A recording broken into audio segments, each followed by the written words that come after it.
ETF index mutual funds నేర్చుకుని stock మార్కెట్లో రాణించాలనుకుంటున్నారా? వెంటనే ఈ నెంబర్కి కాల్ చేయండి. అసలు బంగారం నకిలీ బంగారం తెలుసుకోవడం మరొక ఎత్తు. ఇది ఎలా తెలుసుకోవాలి? మనతో పాటు దుబ్బాక కిషన్ రావు గారు ఉన్నారు, గోల్డ్ ఎక్స్పర్ట్, అలానే Telangana gold merchants association president. Sir నమస్తే అండి. సో అసలు బంగారం నకిలీ బంగారం తేడా ఎలా తెలుసుకోవాలో కూడా ఆయనతోనే మాట్లాడి తెలుసుకుందాం. కిషన్ రావు గారు, గోల్డ్ ప్రెషస్ మెటల్ మీరు చెప్పినట్టుగా, బట్ దాని క్వాలిటీ ఎలా తెలుసుకోవాలి? సామాన్యుడి కళ్ళతో బంగారం ఇది నాణ్యమైంది, శ్రేష్టమైంది, లేదా ఇది నిజంగా బంగారమే అని తెలుసుకోవాలంటే ఏంటి ప్రామాణికం? ప్యూర్ గోల్డ్ 24 క్యారెట్ గోల్డ్ చాలా మెత్తగా ఉంటుంది. మనము మన పన్నుతో ఒత్తినా కానీ గుంట పడుతుంది. సార్ ఏదో కెమికల్స్ అవి తెచ్చారు, ఏంటి సార్ ఆ కెమికల్స్? ఇదేనండి, ఇప్పుడు దీన్ని తీసుకొచ్చి ఇప్పుడు సిల్వర్కు ఉందా లేదా అని సిల్వర్ ప్యూరిటీ ఎంత ఉందో చూపిస్తుంది. యాసిడ్ వేసి చూస్తే తెలిసిపోతుంది అనమాట. ఇప్పుడు నేను ఆల్రెడీ సిల్వర్ గ్రైండ్ చేశాను, ఇంకా కూడా మళ్ళీ కూడా చేస్తాను.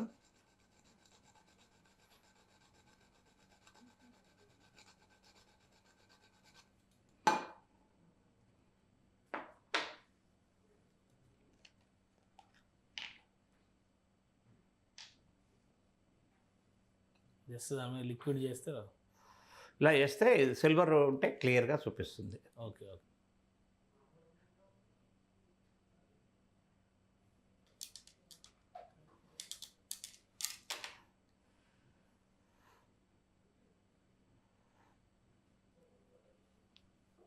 ఆ లైన్ థిక్నెస్ని బట్టి క్వాలిటీ ఎంత అనేది తెలుస్తుందా? అది క్లియర్గా గోల్డ్ చూపిస్తుంది. Okay okay. ఒకవేళ తక్కువగా గోల్డ్ ఉంటే ఆ కలర్ కూడా చూపిస్తుంది. Okay okay. అయితే పట్టేస్తుంది అనమాట. ఇది ఈ స్టోన్ కొన్న గుణం అదే అనమాట. ఓకే. ఏంటి సార్ ఆ స్పెషాలిటీ ఏంటి? ఆ రాయి ఇది బ్లాక్ రఫ్ స్టోన్ అంటారు దీన్ని. ఓకే. ఇది ఓన్లీ పర్టికులర్గా గోల్డ్ను రఫ్ చేయడానికే వాడతాం అనమాట. గోల్డ్ను సిల్వర్ మెటల్స్ను రఫ్ చేయడం. ఇది ఈ టెస్ట్ ఎవరైనా చేసుకోవచ్చా? ఒకవేళ డౌట్ ఉంటే, సందేహం ఉంటే తెలుసుకోవడానికి ఎవరైనా చేయొచ్చా, లేదంటే only authorized dealers, authorized merchants, certificate holders, gold స్మిత్లో అప్రైజర్ సర్టిఫికేట్ ఉంటుంది. ఇది అప్రైజ్ హోల్డర్స్, బ్యాంక్లో ఆథరైజ్డ్ పర్సన్ అనమాట. మీరు ఏదైనా షాప్లో పెద్ద జ్యువెలరీ కొనుక్కొచ్చి సర్టిఫికేట్ తీసుకొచ్చి మీరు నాకు డబ్బులు ఇవ్వండి అంటే బ్యాంక్ వాడు ఇవ్వడు. వాళ్ళ గోల్డ్ అప్రైజర్, బ్యాంక్లో అప్రైజర్ టెస్ట్ చేసి సర్టిఫై చేస్తేనే మీకు దీనికి వాల్యూ ఎంత ఇవ్వచ్చో చెప్తాడు. అంతవరకు ఇస్తారనమాట. సో ఇది రెగ్యులర్గా ఎక్కడైనా కానీ ఇదే ప్రాక్టీస్? ఆల్ ఓవర్ ఇండియా ఇదే ప్రాక్టీసు. ఫారెన్ కంట్రీలో అయితే ఇప్పుడు లేటెస్ట్గా వచ్చింది అంటే మిషనరీ అందరం క్యారీ చేయలేం కదా. అది 40-50 lakhs మిషనరీ క్యారీ చేయలేం కాబట్టి స్వర్ణకారుడు టెస్ట్ చేసే విధానమే వరల్డ్ వైడ్గా యాక్సెప్టెడ్. బ్యాంక్స్ కూడా యాక్సెప్టెడ్గా ఉన్నాయి. ఎవరైనా ఏదైనా ఎంత రాత్రి వెళ్ళినా కానీ నా గోల్డ్ నువ్వు తీసుకొని కొంచెం డబ్బులు ఇవ్వండి అంటే స్వర్ణకారుడి దగ్గరికైనా, ఏదైనా జ్యువెలర్ దగ్గరికైనా కానీ ఇలాగే ఈ టెస్ట్ చేసిన తర్వాత దాని ప్యూరిటీ నిర్ధారిస్తారు. ఫస్ట్ టైము వెయిట్, వాల్యూమ్ చూస్తాడు, తర్వాత క్వాలిటీ చూస్తాడు, పర్సంటేజ్ చూస్తాడు. ఓకే. సో ఇవి రెండు చేయాలంటే కనుక దానిలో కూడా కొంత ఎక్స్పీరియన్స్ ఉండాలి. ఆ ఎక్స్పీరియన్స్ ఉంటేనే వాడు సో కాల్డ్ అప్రైజర్, గోల్డ్ అప్రైజరు. ఇప్పుడు చాలా మందికి అంటే గోల్డ్ రేట్ పెరిగింది కాబట్టి గోల్డ్ ధరించాలంటే కూడా భయం పుట్టేటువంటి పరిస్థితులు వస్తున్నాయి. అందరూ అంటున్నారు ఇంక కొంచెం రేటు పెరిగితే కనుక అసలు ఎవరు బహిరంగంగా వేసుకొని తిరిగే పరిస్థితి ఉండదు అని చెప్పి అంటున్నారు. అయితే అది ప్యూర్ గోల్డ్ను వస్తువు అలాగే చేయలేము. దాంట్లో 800 milligrams, కొన్ని కంట్రీస్లో 500 milligrams, అంటే 500 milligrams, 400 milligrams అంటే 23 క్యారెట్. ఓకే. 800 milligrams అంటే 22 క్యారెట్. ఒకవేళ 1500 milligrams copper are silver add చేస్తే అది 18 క్యారెట్ గోల్డ్ అవుతుంది అన్నమాట. సో అంటే జనరల్గా ఒక 10 గ్రాముల బంగారంలో అదర్ మెటల్స్ ఎంత కలుస్తాయి? ఇప్పుడు మార్కెట్లో జ్యువెలరీ అంతా కూడా 8%. ఇప్పుడు కంపల్సరీ గవర్నమెంట్ ఆఫ్ ఇండియా ఇంత కాస్ట్లీ అయిపోయింది కాబట్టి గోల్డ్ హాల్ మార్క్ చేసేసింది. ఆల్ ఓవర్ ఇండియా ఏ షాప్లో అమ్మినా కానీ వాళ్ళు హాల్ మార్క్ చేసి అమ్మాలా. వాళ్ళ షాప్ కోడ్ కూడా దాని మీద వస్తుంది. ఓకే. అలా ఎలా వస్తుందంటే దీని మీద ఇక్కడ వెనకాల వాళ్ళ షాప్ కోడ్ ఉంటుంది. ఈ కోడ్లో HUID అని కోడ్ ఉంటుంది. ఆ 12 నెంబర్ కోడ్ ఉంటుంది దీంట్లో. దీన్ని బట్టి ఇది ఏ షోరూమ్ నుంచి తీసుకొచ్చామో తెలిసిపోతుంది. వీళ్ళు ఏదైనా ఇప్పుడు 22 క్యారెట్ అని అమ్మి 22 క్యారెట్ లేదనుకో, టెస్ట్ సర్టిఫికేట్లో మోసం చేశారనుకో, వాళ్ళ షాప్ను సీజ్ చేసాడు అనుకో, అధికారాలు ఉంటాయి గవర్నమెంట్ ఆఫ్ ఇండియా. ఓకే. అది సో 916 ఈ హాల్ మార్క్ ఈ రెండు చూస్తే బంగారం నాణ్యతని మనం డిసైడ్ 916కు అయినా 20 క్యారెట్కైనా 18 క్యారెట్కైనా కానీ దాని మీద కంపల్సరీ ఆ ముద్ర ఉండాలా, ఉండాలా. అయితే 18 క్యారెట్ ఉన్నప్పుడు కాపర్ ఎంత ఉందో తెలిసిపోతుంది, మనకు రేటు తగ్గించాల్సి వస్తుంది. ఓకే. అలాగే 20 క్యారెట్ ఉన్నప్పుడు 20 క్యారెట్ కూడా ఎంత కాపర్ ఉందో చూపించాల్సి వస్తుంది అనమాట. 18 క్యారెట్ అసలు గోల్డ్ క్వాలిటీ టెస్ట్ ఎలా చేస్తారు మీరు? ఇది బంగారం ఇంత పర్సెంట్ మాత్రమే ఉంది అని ఎలా డిసైడ్ చేస్తారు? పూర్వకాలంలో స్వర్ణకారులందరూ కూడా ఈ స్టోను మీద దానికి రబ్ చేస్తే పట్టుకొని రబ్ చేస్తుంటేనే హార్డ్ ఉంటే కాపర్ ఎక్కువ ఉన్నట్టు, మంచిగా లైట్గా స్మూత్గా కట్ అవుతుంటే ప్యూరిటీ ఎక్కువ ఉన్నట్టు అనమాట.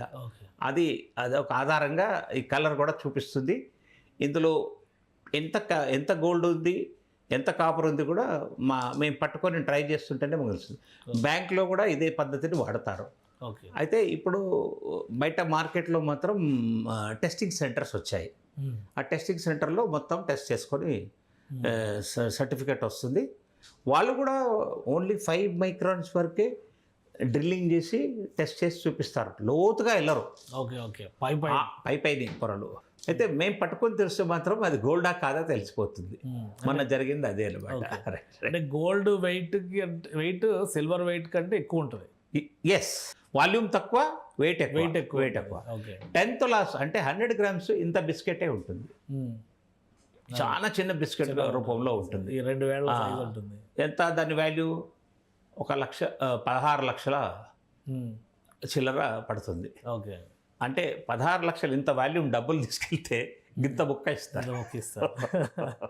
వెండితో కంపేర్ చేస్తే గోల్డ్కి ఉండేటువంటి ఫీచర్స్ ఏంటి వెండితో పోల్చి? ఎందుకంటే చాలామంది వెండి మీద గోల్డ్ కోటెడ్ జ్యువెలరీని వాడుతున్నారు. ఇప్పుడు అసలు సిల్వర్ జ్యువెలరీ ఒక ఫ్యాషన్గా వచ్చేసింది. గోల్డ్ రేట్లు పెరుగుతున్నాక సిల్వర్ జ్యువెలరీ షోరూమ్స్ కూడా ఓపెన్ అవుతున్నాయి. సో ఎట్లా తెలుసుకోవాలి రెండింటికి తేడా? సిల్వర్ చీప్ మెటల్ ఇప్పుడు ఒక 2 monthsలోనే పెరిగింది. దగ్గర 70 లక్షన్నర వరకు పెరిగింది. అంతకుముందు 90,000 లోపలే ఉండింది. ఇప్పుడే 2,50,60,000లో కూర్చుంది. సిల్వరు ఒక ఓన్లీ జ్యువెలరీకే కాకుండా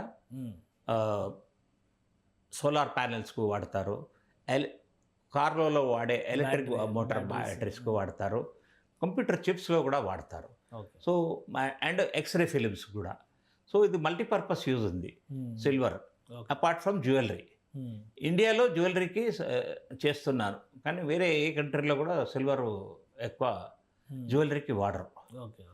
కాకపోతే వైట్ మెటల్ మన ప్లాటినం వాడతారు. అది చాలా కాస్ట్లీ. అది ఇంతకుముందు గోల్డ్ కంటే కాస్ట్లీ ఉండేది, ఇప్పుడు గోల్డే కాస్ట్లీ అయిపోయింది. అయితే అది చాలా హార్డ్ మెటల్, దానికి ఎక్కువ టెంపరేచర్ ఇస్తే కరుగుతుంది, అంత హార్డ్ ఉంటుందన్నమాట. అయితే డైమండ్స్కు ప్లాటినం ఫిట్టింగ్లో ప్రిఫర్ చేస్తారు. గోల్డ్ మీద అంత ఇంట్రెస్ట్ ఉన్నటువంటి నేపథ్యంలో మన దేశంలోనే ఇలాంటి వాతావరణం ఉందా, లేదా ఎక్కడైనా కానీ గోల్డ్ ఆర్నమెంట్స్కి అంతే డిమాండ్ ఉందా? వేరే దేశాల్లో లేదు, అరబ్ కంట్రీస్లోనే ఉంది. అరబ్ కంట్రీలో ఉండే ముస్లిమ్స్ అయినా హిందూస్ అయినా కానీ గోల్డ్కు ప్రిఫరెన్స్ ఇస్తారు.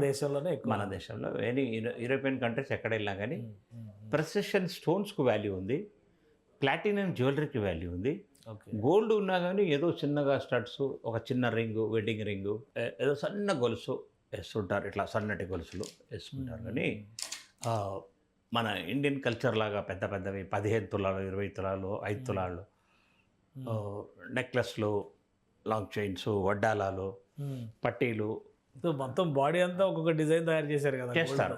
ఇండియన్ కల్చర్ అది. ఇండియన్ కల్చర్ మిగతా చోట్ల ఎక్కడా ఉండదు. లేదు. ఇప్పుడు గోల్డ్కి పెరుగుతున్నటువంటి రేట్లు కానీ వీటన్నిటిని చూసినాక ఈ ట్రెడిషన్ కంటిన్యూ అవుద్ది అంటారా? రాను ఇప్పుడు అప్పర్ మిడిల్ క్లాస్లో నుంచి కూడా వెళ్ళిపోతుంది. హయ్యర్ ఇన్కమ్ గ్రూప్ వాళ్ళ చేతిలోకి వెళ్తుంది గోల్డ్ అండ్ డైమండ్స్, ప్లాటినము.